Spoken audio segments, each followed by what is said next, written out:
కౌరవ సంతతి మొత్తం తెలుగుదేశంలోనే ఉందా? మహిళల మీద దాడులు చేసేవారు, దళితులను నీచంగా చూసేవారు, రౌడీయిజం, గూండాగిరి చేసేవారంతా పచ్చ పార్టీలోనే సెటిల్ అయ్యారు. ముఖ్యంగా ఏలూరు జిల్లాలో ఓ మాజీ ఎమ్మెల్యే ఇలాంటి నికృష్ట పనులకు కేర్ ఆఫ్గా నిలిచారు. మహిళా తహసీల్దార్ మీద దాడి నుంచి ఎన్నికల్లో దాడుల వరకు ఆ మాజీ మీద ఎన్నో నేరారోపణలున్నాయి. తాజాగా పోలీస్ స్టేషన్ మీద పడి అరెస్టైన తన మనిషిని తీసుకువెళ్లిపోయేంతగా తెగించాడు. ఇంతకీ ఈ అరాచక పచ్చ పార్టీ మాజీ ఎమ్మెల్యే ఎవరో చూద్దాం. ఏపీ రాజకీయాల్లో గోదావరి జిల్లాల పేరు చెప్పగానే వెంటనే గుర్తొచ్చే నాయకులు కొందరుంటారు. వారిలో రాజకీయాల్లో మంచి పనులు చేసి ప్రజల మన్ననలు పొందినవారు కొందరైతే, ఎప్పుడూ ఏదో ఒక వివాదాస్పద వ్యాఖ్యలు చేస్తూ గూండాయిజంతో అందరిపైన చిందులు తొక్కుతూ వార్తల్లో నిలిచేవాళ్లు మరికొందరున్నారు. ఏలూరు జిల్లా దెందులూరులోని పచ్చ పార్టీలో ఓ మాజీ ఎమ్మెల్యే ఉన్నాడు. ఆయన నేరాల్లో సెంచరీ కొట్టేందుకు తహతహలాడుతున్నాడు. గూండాగిరితోనే రాజకీయాల్లోకి ఎంట్రీ ఇచ్చిన ఆ మాజీ ఎమ్మెల్యే దెందులూరు నుంచి 2 సార్లు టీడీపీ తరపున గెలిచి తన అధికార అహంకారాన్ని ప్రజలకు చూపించాడు. దీంతో 2019 ఎన్నికల్లో ప్రజలు ఆయనకు గట్టిగా గుణపాఠం చెప్పారు. తాజా ఎన్నికల్లో కూడా ఓటమి తప్పదని అర్థం కావడంతో తన గూండాగిరితో అటు ప్రజల్ని ఇటు పోలీసులను కూడా బెదిరించే స్థాయికి చేరాడు చింతమనేని ప్రభాకర్ చౌదరి. ఎంపీపీ దగ్గర్నుంచి మొదలుపెట్టి 2 సార్లు ఎమ్మెల్యే అయ్యేంత వరకు చింతమనేని నేరాలు, దౌర్జన్యాల చిట్టా విప్పితే చాలా పెద్ద లిస్టే ఉంటుంది.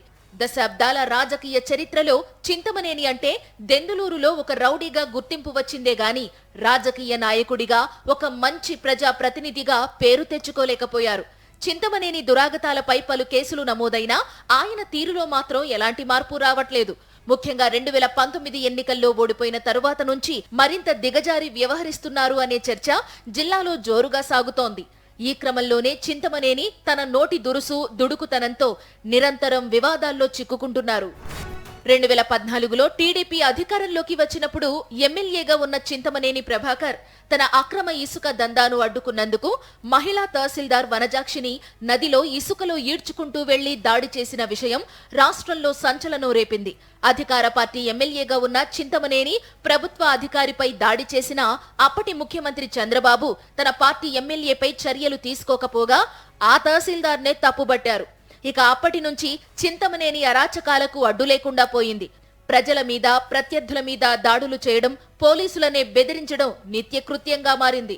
దళితులంటే ఆయనకు ఎంత చిన్న చూపంటే, మీకు రాజకీయాలెందుకురా, రాజకీయాలు చేస్తే మేమే చెయ్యాలంటూ మా బ్రీడ్ వేరు, మా బ్లడ్ వేరని తిక్కగా మాట్లాడే నందమూరి బాలకృష్ణల అహంకారంతో కూడిన డైలాగ్స్ వదిలారు.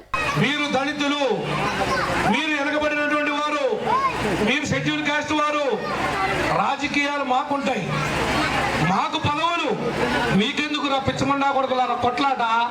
కడుపు తీపితో మీ పిల్లల్ని పెంచుకోవడానికి ఏ రకంగా బాగుపడాలో ఆలోచిస్తారు తప్ప. ఎన్నికల నామినేషన్ ప్రక్రియ జరుగుతున్న సమయంలో ఏలూరు టీడీపీ ఎంపీ అభ్యర్థి నామినేషన్ కార్యక్రమంలో పాల్గొనేందుకు ఏలూరు కలెక్టరేట్ కు వెళ్లిన చింతమనేనిని పోలీసులు అడ్డుకున్నారు. దీంతో రెచ్చిపోయిన చింతమనేని పోలీసులతో ఓవరాక్షన్ చేయవద్దని, అలా చేస్తే ఏం చెయ్యాలో తనకు తెలుసంటూ వారిని బెదిరించాడు. తమను అడ్డుకోవద్దని పోలీసులకు హెచ్చరికలు చేశారు. దీంతో ఎన్నికల విధులు నిర్వహిస్తున్న పోలీసు సిబ్బంది చింతమనేని మాటలకు ఏం చెయ్యాలో తెలియక నిశ్చేష్టులయ్యారు. ఎంతకాలమైనా చింతమనేని ధోరణి మారకపోవడంతో పోలీసులు అతని తీరుపై తీవ్ర అసహనం వ్యక్తం చేశారు. 13వ తేదీన పోలింగ్ జరుగుతున్నప్పుడు దెందులూరు నియోజకవర్గంలోని పెదవేగి మండలం కొప్పులవారిగూడెంలో పంచాయతీ సర్పంచ్ సంజీవరావు కుమారుడు రవిపై టీడీపీ కార్యకర్త రాజశేఖర్ కత్తెరతో దాడి చేశాడు. ఈ కేసు దర్యాప్తులో భాగంగా ముద్దాయిపై కేసు నమోదు చేశారు. పోలీస్ స్టేషన్ నుంచి కోర్టుకు తీసుకెళ్లే క్రమంలో ముద్దాయిని కస్టడీలో ఉంచారు. 3 వాహనాల్లో పోలీస్ స్టేషన్ కు వచ్చిన చింతమనేని ప్రభాకర్ తో పాటు ఆయన అనుచరులు పోలీసులతో ఘర్షణ పడ్డారు. మా కార్యకర్తకు సెక్షన్ 41 కింద నోటీసు ఇవ్వాల్సిందేనంటూ పోలీసుల మీదే దౌర్జన్యానికి దిగారు. సిఐతో పాటు పోలీస్ స్టేషన్ సిబ్బందిని దుర్భాషలాడుతూ హత్యాయత్నం చేసి పోలీస్ కస్టడీలో ఉన్న టీడీపీ కార్యకర్తను కారులో చింతమనేని ప్రభాకర్ అక్కడి నుంచి పరారయ్యాడు. అరెస్ట్ అయిన ముద్దాయిని పోలీస్ స్టేషన్ నుంచి బలవంతంగా తీసుకెళ్లిన చింతమనేనిపై చట్టపరమైన చర్యలు తీసుకుంటామని డీఎస్పీ స్పష్టం చేశారు. 3 వెహికల్స్ లో వాళ్ళ అనుచరగణంతో వచ్చి సిఐ గారితోనూ ఎస్ఐ గారితోనూ కూడా వాదన పెట్టుకొని, మేము ఎట్టి పరిస్థితుల్లో ముద్దాయిని తీసుకెళ్తాను, మీరేం చేసుకుంటారని చెప్పేసి అసభ్యకరంగా మాట్లాడటం, పోలీసులను కూడా తోలనాటం జరిగింది. సో ఆయన దౌర్జన్యంగా అతన్ని తీసుకెళ్ళటం, మా వాళ్ళు అడ్డుపడినా కూడాను ఆగకుండా వెళ్ళిపోవడం జరిగింది. సో ఈ విషయంలో మేము కేసు రిజిస్టర్ చేయడం జరిగింది. టీడీపీ మాజీ ఎమ్మెల్యే చింతమనేని ప్రభాకర్ చౌదరిపై కేసుల చిట్టా భారీగా ఉంది. బహుశా రాష్ట్రంలో ఏ పార్టీ అభ్యర్థిపైనా లేనన్ని కేసులు చింతమనేనిపై ఉన్నాయి. రౌడీ షీట్తో పాటు 93 కేసులు తనపై నమోదయ్యాయని చింతమనేని తన ఎన్నికల నామినేషన్ అఫిడవిట్లో తెలిపారు. తహసీల్దార్ వనజాక్షిపై దాడి చేసిన ఉదంతం రాష్ట్రం మర్చిపోదు. మాజీ మంత్రి వట్టి వసంతకుమార్ పై దాడి చేసిన కేసులో ప్రభాకర్ కు 2 ఏళ్ల జైలు శిక్ష పడింది. తాజాగా పెదవేగి పోలీస్ స్టేషన్ విధ్వంసం సృష్టించడంతో మరో కేసు నమోదైంది. తమ బిడ్డపై దాడి చేసిన వ్యక్తిని చింతమనేని దౌర్జన్యంగా స్టేషన్ నుండి తీసుకుపోవడంపై కొప్పులవారి గూడెం సర్పంచ్ సంజీవరావు, వైఎస్ఆర్సీపీ శ్రేణులు పెదవేగి పోలీస్ స్టేషన్ ముందు నిరసన తెలిపారు. తమకు న్యాయం చేయాలని, చింతమనేనిని అరెస్టు చేయాలని డిమాండ్ చేశారు. నా మీద టార్గెట్ చేశారు. మా తమ్ముడు మధ్యలో వెళ్ళడం వల్ల కత్తిర అనేది మా తమ్ముడు తగిలింది.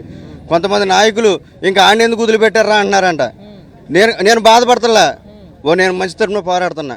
మాకు మంచి జరగాలి, జనాలకు మంచి జరగాలి. కానీ ఇలాంటి వ్యక్తి ఏం మెసేజ్ ఇస్తాడు? ప్రభాకర్ గారు అనే వ్యక్తి సామాన్య ప్రజలకి ఏం మెసేజ్ ఇస్తారు? దాడి చేశాడు, పోలీసుల్ని ఏం పీక్కుంటారని తీసుకెళ్ళిపోయాడు కుర్రవాడిని.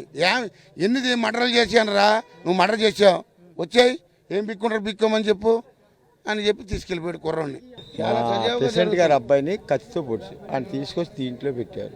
అతను సాగు బతుకుల్లో ఉన్నాడు, హాస్పిటల్లో ఉన్నప్పుడు అతను తీసుకొచ్చినాడు. ప్రభాకర్ రావు గారు దౌర్జన్యం చేసి సిఏ గారు, ఎస్ఐ గారు 15 మంది 20 మంది కానిస్టేబుల్ సమక్షంలో నన్ను ఏం పీకుతారో పీక్కోండి అని తీసుకెళ్ళిపోయాడు. అంటే దానికి ఎవరు సమాధానం చెప్పాలి?